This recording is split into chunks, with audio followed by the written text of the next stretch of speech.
would like, if I may, to take you on a strange journey. Hello, everyone, and welcome to another edition of Real Estate Realities with the Rebel Broker. My name's Robert Whitelaw, and I am the Rebel Broker. Licensed real estate broker in the state of California, member of the National Association of Realtors. But please, don't hold that against me. We've got a pretty good selection of articles to cover today. A lot of neat data points that kind of relate to each other. I thought it'd be fun to go over them. So that is what we are going to do. As always, the best way to get in contact with me is through the website at therebelbroker.com. Simply click on the word contact in the menu bar and send along any ideas, suggestions, or observations that you might have. Of course, while you're there, you could also click on the little red button at the tippy top of the page titled Take the Survey to Support the Show. If you do, you will absolutely be helping the show grow, get on a paying basis, as it were. But you'll also be getting yourself into a drawing for a $50 Amazon gift card, something we do at the beginning of each month. And I think we've given away $450 so far. So, of course, jump right in, get your info in there, take the survey, and who knows, you may be the next one to win that $50 Amazon gift card. Congrats to the folks who've already won. Good luck to you if you have not yet entered. But we will be doing that at the beginning of next month, so we're not that far away. July is right around the corner. I'm always fascinated by the things that inspire folks to reach out and discuss things with me. And boy, was hitting on pensions has done this before. We had a show about pensions. I don't even know how long ago. It might have been beginning of the year, just before the turn of the year. But man, yesterday's show really got a lot of you calling, or more, not. I think I had one person call me. Most of you were emailing about the subject. And we're a little bit shocked, and the bottom line is all of this stuff is bad news. Since we talked yesterday, I researched a few more things and discovered some of the things they're talking about doing, and they want to put this crazy 20% tax on any income earned from the stock market, which is absolutely ridiculous. It would negatively impact investments in the stock market, which would bring the value of stocks down, which would bring the value of the pensions down further. So I don't get any of this. If I were a property owner in Illinois, I would also be worried there. Wouldn't surprise me one bit if they try to tack on anything that they would associate with someone who's got stuff, which would be property, right? Which would be incomes over a certain amount of money. I think Illinois is potentially a very risky place to be in the long term, simply because there's no way of knowing how this problem with pensions is going to be worked out.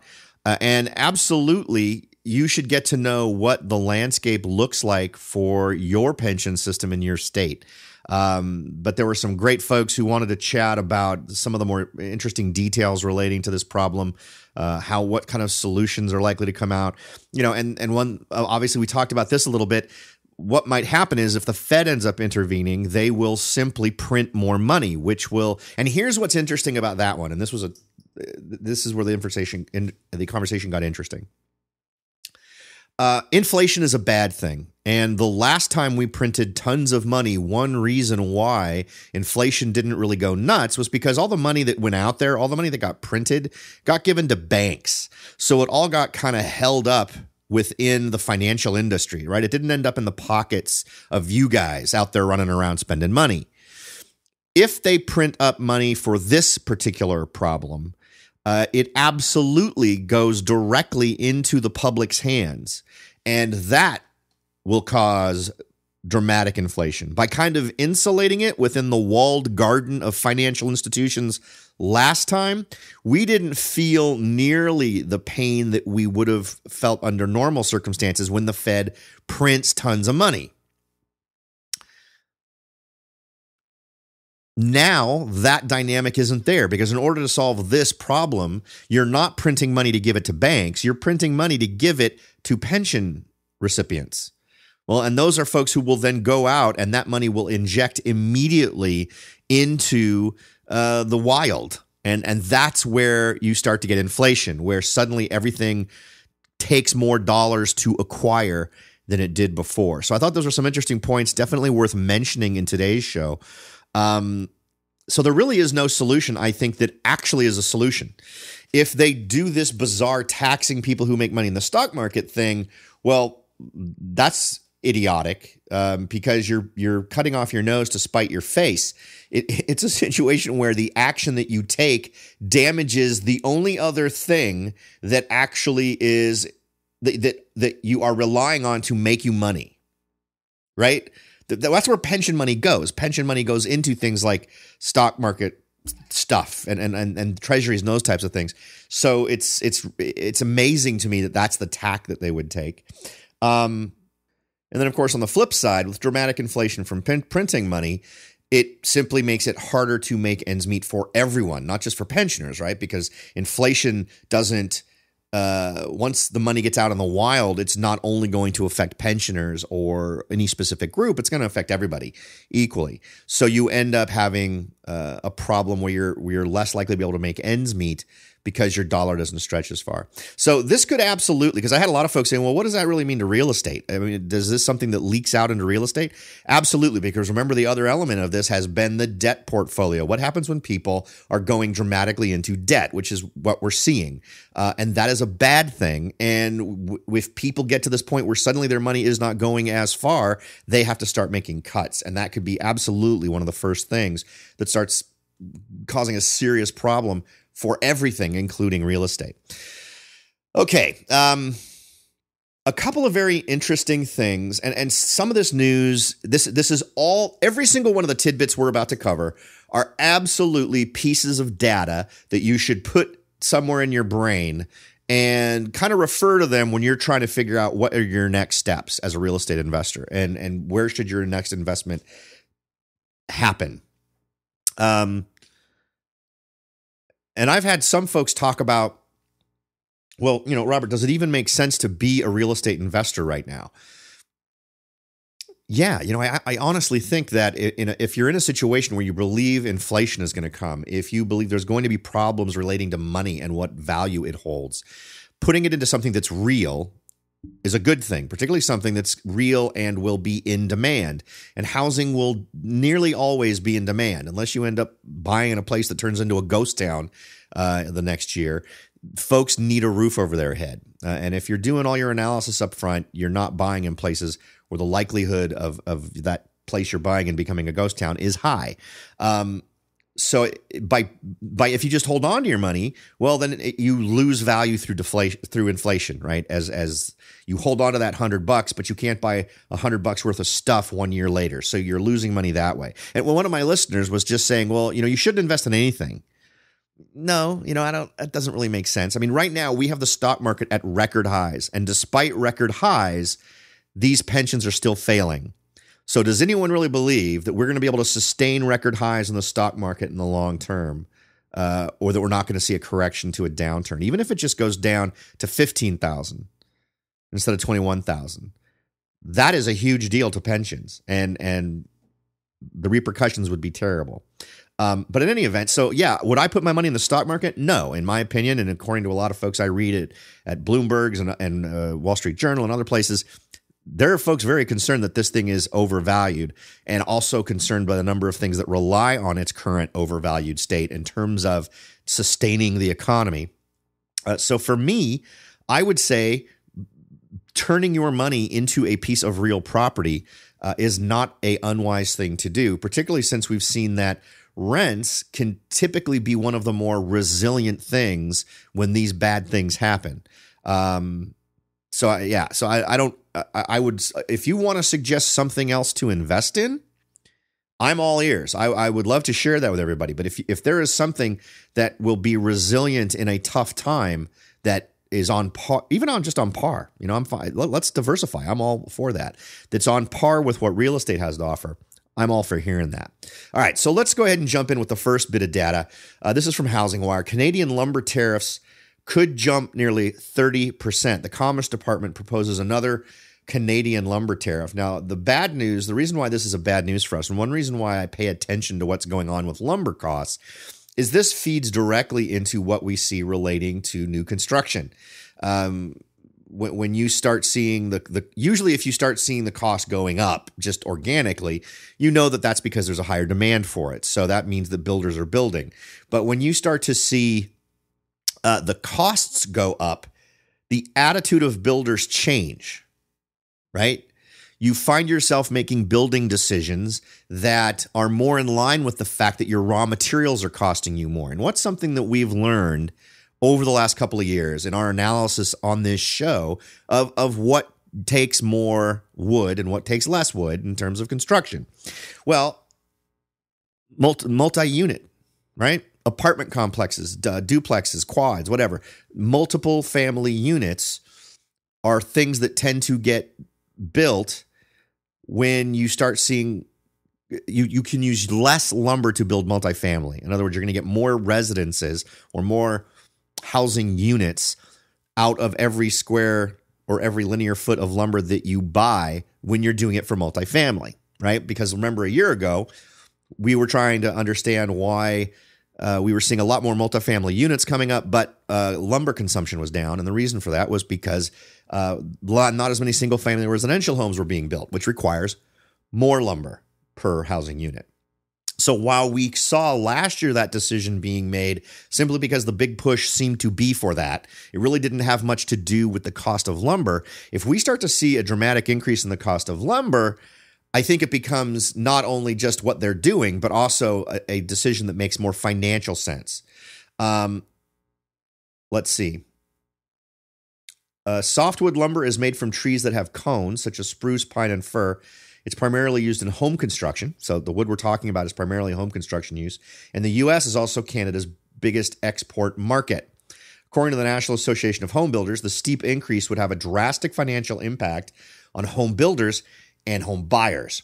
Ross, who's Ross? Wilbur Ross, who's the U.S. Secretary of Commerce, announced the affirmative preliminary determination in the anti-dumping duty investigation of softwood lumber from Canada, determining that exporters from Canada have sold softwood lumber to the United States at 7.72% to 4.59% less than fair value based on factual evidence provided by the interested party. So to balance this out, Commerce will instruct U.S. Customs and Border Protection to collect cash deposits from importers of softwood lumber from Canada based on these preliminary rates. All right.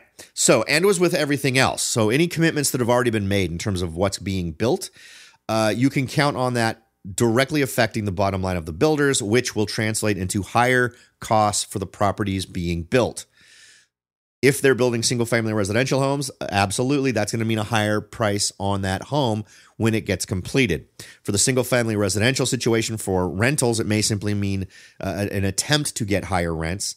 That's a market thing, so they're not going to be able to get higher rents simply because the wood costs them more. It's going to depend on what other competing providers of apartments are charging.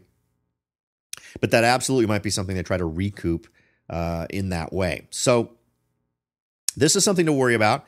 It's likely to, decisions made once this happens are likely to lean more towards multifamily construction, and it's likely to have a bad effect for buyers in terms of costs that we can expect for anything that is going to be subjected to this. Those kinds of pressures aren't good, and what's bad is it pushes one of two strategies on the part of new home buyers. Either buy as soon as you can to avoid this potential bump in cost, or wait for it to blow over, which means you could be waiting a very long time before that happens, because who needs more artificial ways that homes become more expensive?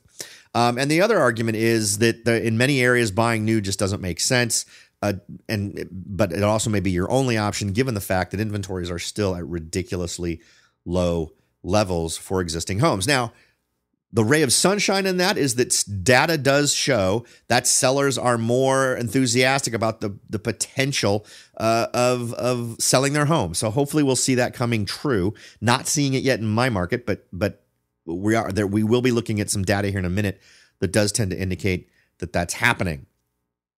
Okay. Next piece of data from Calculated Risk, apartment vacancy rate increased in the second quarter to 4.4%. Now, this is interesting because it indicates that we're seeing not as many people getting into rentals, getting into apartments, right? Where are they going? What's happening with those folks? We've got another piece of data that I think fits in well with this that shows we may be seeing a migration in terms of what folks are deciding to do that could indicate another increase in buyers. Now, we'll talk about that in just a second, but right now we're going to take a quick break, so don't go away. Are you ready to jump in and start your search for your first investment property? Maybe you've decided that it's time to own your own home, or maybe you're ready to sell your home and move on to something new. No matter what your goal is, the Rebel Broker can help. That's right, aside from hosting this show, I am also the owner broker of Whitelaw & Sons Real Estate Services right here in Silicon Valley. With over 25 years experience serving Silicon Valley, Morgan Hill, San Martin, and Gilroy, I or one of my great agents can help you achieve your goals in real estate. So if you're ready to look into taking that next step towards achieving your real estate goals, point your browser at www.soldbyrobert.com. That's www.soldbyrobert.com and get in touch. Let me show you how I will earn your business and your respect.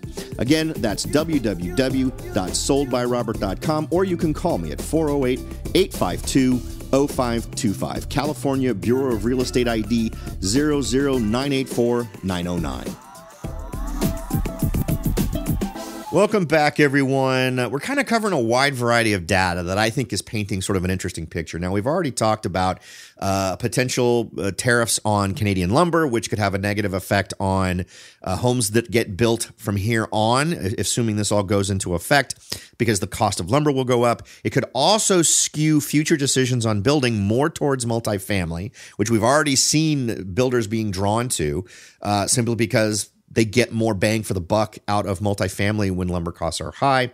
We talked then about how vacancy rates with apartment complexes has actually increased. Not a ton.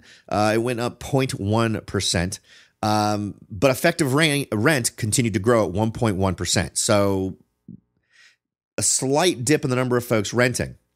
Now, how would we explain that? We could explain it in terms of some of the headlines we've seen where people who currently rent are looking to buy and actually taking action there. Now, according to a Realtor mag, there's a spike in renters that are looking to buy. There's a surge who are ready to make the leap into home ownership, according to this article. And this comes from a TransUnion analysis in the U.S. rental market. 55% of those who actively shopped for a mortgage in the first quarter of 2017 were non-homeowners and primarily renters. This is up from 50% in the first quarter of 2016 and 45% in the first quarter of 2015. So it's a 5% jump, which I think is a respectable number. And again, I am not seeing that in my hands-on with the market I deal with here.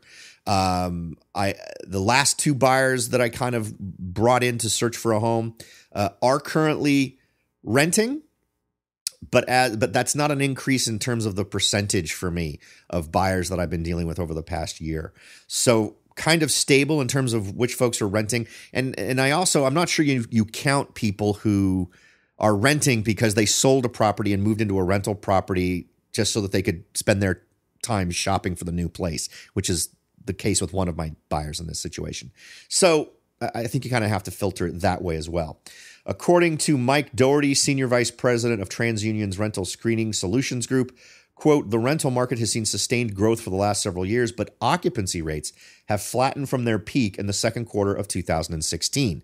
So in your area, this could mean a couple of different things. Now, I think the go-to thing, since we do see this increase in renters who want to buy, is that in some areas it may be smart, if you haven't been doing it, to consider the strategy of doing a buy and flip, where you're buying it, improving it, and selling it, because this would indicate yet another increase, as if we need another one, in terms of buyers in these various marketplaces. And if you've got something that fits into that realm of being attractive to first-time buyers, this could be a great opportunity for you. Because one thing that we've seen is that first-time buyers have been a little bit more difficult to get placed.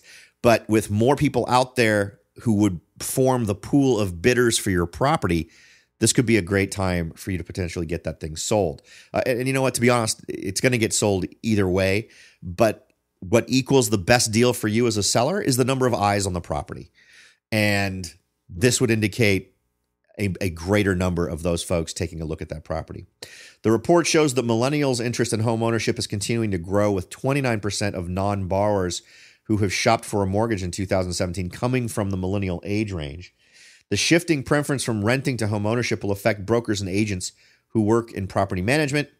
Quote, this new uptick in mortgage shopping could be a precursor to further declines in occupancy, which would impact rent growth and ultimately revenue for multifamily property owners.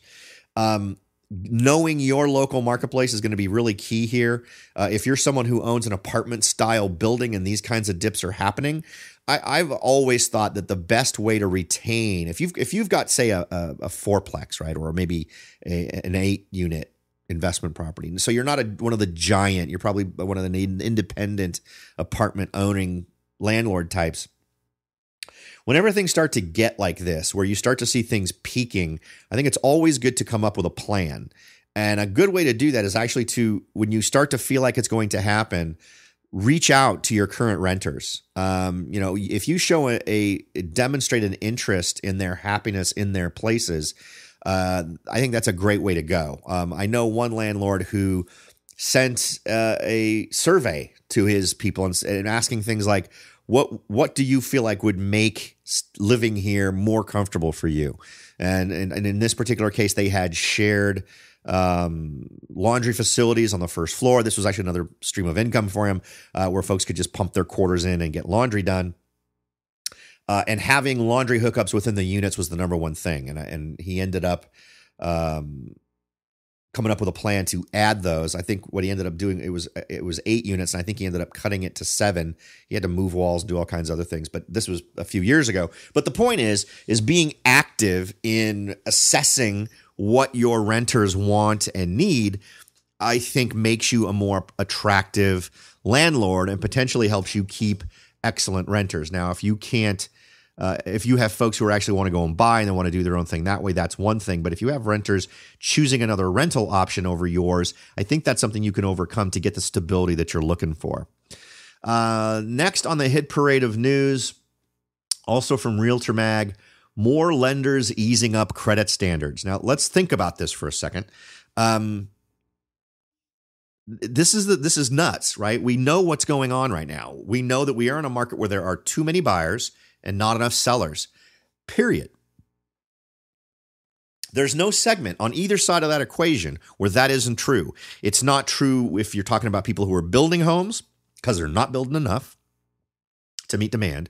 It's not true if you're talking about existing homes because not enough people are listing their properties, despite the discussion about these folks seemingly having a positive attitude about the potential. I'm not seeing a increased number of homes being listed right now. We did get an interesting bubble of homes that were getting put on the market and staying on the market longer a little bit earlier this year, but that trend has pretty much come and gone. So now it's a little bit more very low inventory and too many buyers.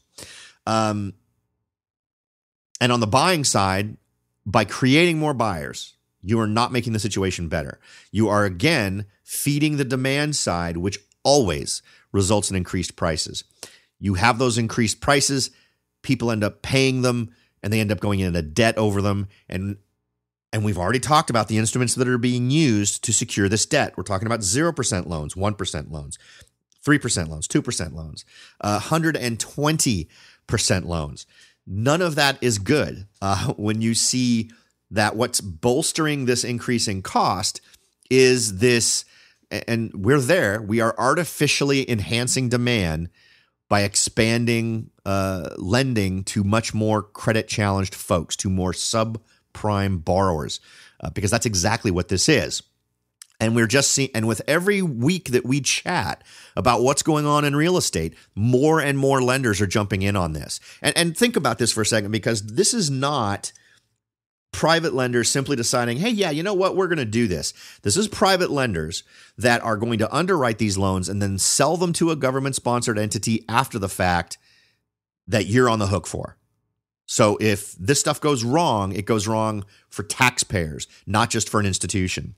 Now, last time, a lot of these banks got bailed out, so it ended up on your back anyway. But in a system where everything worked, those folks would have simply gone out of business. We would have, instead of ending up with much smaller numbers of banks like we have now, we would have ended up actually with far more banks. You would have found that more banks would have bought the assets of these banks that were going to go out of business, and that would have actually fed a pretty healthy upsurge in smaller banks growing to meet the needs of folks who need banks. So we're not creating a good thing here. We're creating a bad scenario that we've already been through once and should know better than doing this. Now, the article goes on to state more mortgage lenders are reporting that they have lowered their credit standards and expect to continue to do so in the coming months, according to Fannie Mae's second quarter 2017 Mortgage Lenders Sentiment Survey. The share of lenders reporting they have eased mortgage credit standards over the prior 3 months has gradually been growing since the fourth quarter of 2016. Additionally, the number of lenders who say they plan to ease credit standards for Fannie Mae and Freddie Mac loans, non-GSE eligible, and government loans has reached or surpassed survey highs in the second quarter. Quote, expectations to ease credit standards climbed to survey high points in the second quarter as more lenders reported slowing mortgage demand and increasing concerns about competition from other lenders. That was from Fannie Mae's chief economist. They went on to say lenders cited additional contributing factors such as diminishing compliance concerns,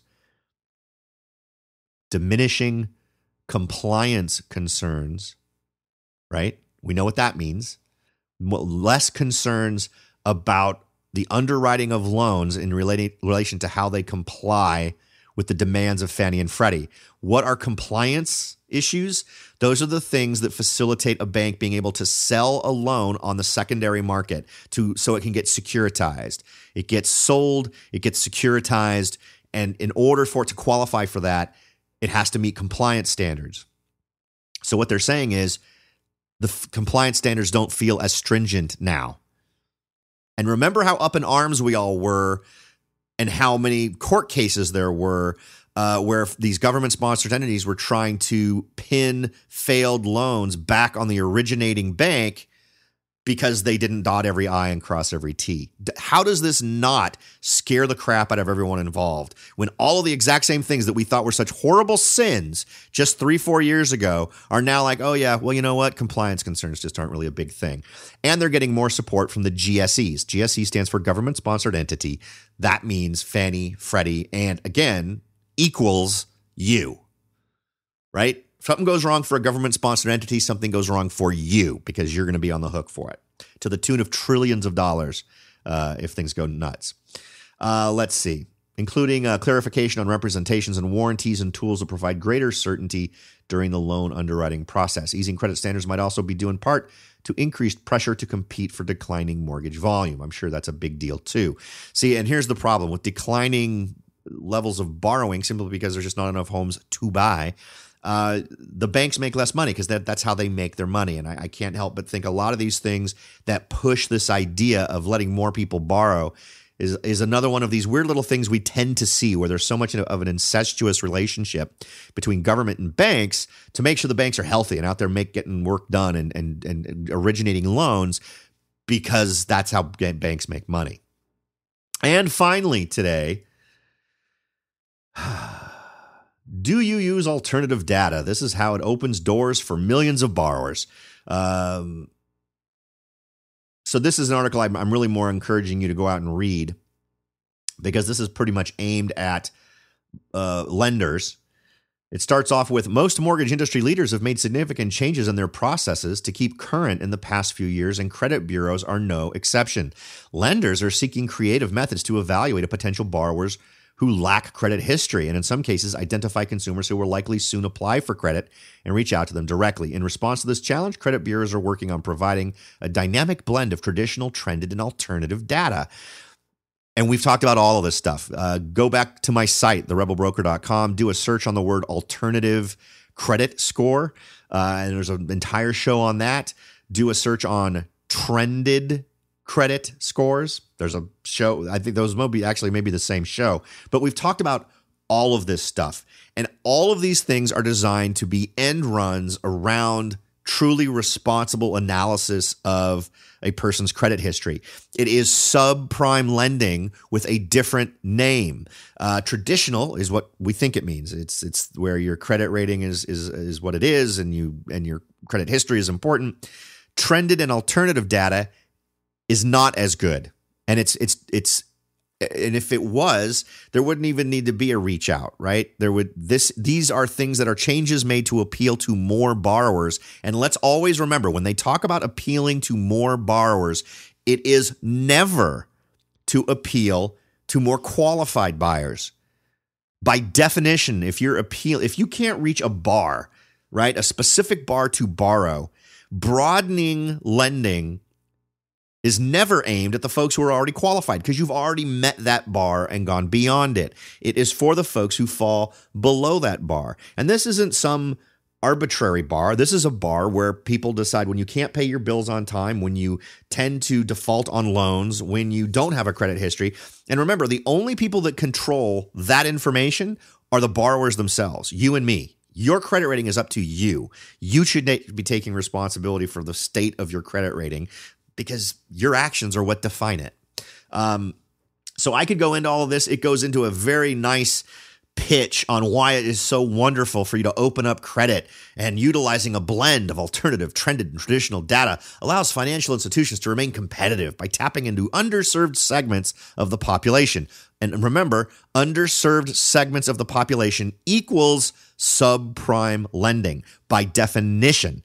Okay, so don't let these new words and new references throw you off of the main understanding of the idea that what we are doing is subprime. We have, as I've said before, we've done shows. We've been officially here for a while. We're going the full Monty. It is absolutely no question that we are recreating what killed us last time and expecting a different result. So, just more fuel for this particular fire. For those of you who've been listening for a while, you get this. This is just more of actions that we've already sort of analyzed, talked about, looked at, and clearly understood as not good, or at least even if you want to try to argue that they are good for us, you have to wrap your head around the idea that what was really bad for us last time is different this time. I am perfectly willing to entertain that theory. If you've got something you want to bring up and you want to explain to me how this is different than last time, that the same won't happen this time, great. I am all ears, because I actually think we're in a situation where it's a higher probability that the bad will happen, simply because financially we were a lot more healthy then than we are now. We have a lot more that could go wrong simultaneously than last time. We had a lot more financial buffer zone between us and rock bottom. We don't have that this time. And I'll be honest, it scares the crap out of me. So there you go. That's about it for today, folks. As always, the goal is for you to walk away with more information than you feel like you invested in time to listen to the show. Hope we've reached that lofty goal today. I really do appreciate you taking the time to listen to the show, no matter how nuts it may sound sometimes. Thanks for listening, everybody. I'll talk to y'all next time.